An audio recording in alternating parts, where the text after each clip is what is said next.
Hello everyone. तर मी आज बनवलं होतं चीज गार्लिक चटणी स्लायडर. त्याच्यासाठी मी इथे एक कांदा अगदी बारीक असा चिरून घेतला आहे. आणि कांदा बारीक चिरून झाल्यावर मी तुम्हाला इन्ग्रेडियंट सांगते की काय काय इन्ग्रेडियंट्स इथे लागणार आहेत आपल्याला. तर अर्थात हा बारीक चिरलेला कांदा, चीज स्प्रेड किंवा अमूल चीज स्लायसेस, तुमच्याकडे जो ऑप्शन अवेलेबल असेल तुम्ही ते यूज करू शकता.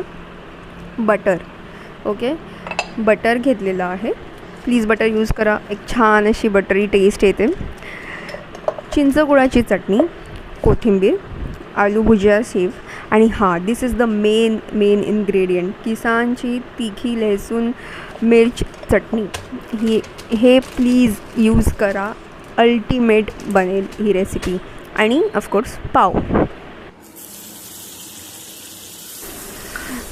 तर आता एका तव्यात बटर घेतलं आहे. त्याच्यात मी ही किसानची गार्लिक चटणी ॲड केली आहे. आणि हे थोडंसं अगदी एक 5-10 सेकंड असंच परतायचं आहे. त्याच्यात थोडीशी कोथिंबीर ॲड केली आहे. थोडंसं अगदी हे परतून झालं, हलकासा एक कलर चेंज झाला की मग याच्यात आपल्याला पाव ॲड करायचं.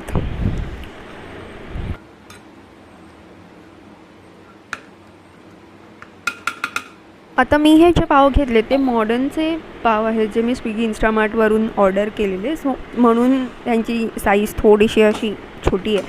पण तुम्ही साधे नॉर्मल आपले लादी पाव हे घेऊ शकतात. सो मी ते हा पाव एक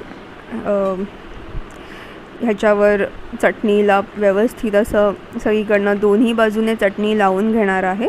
आणि हा पाव असंच तव्यात आपल्याला हलकासा परतत ठेवायचा आहे.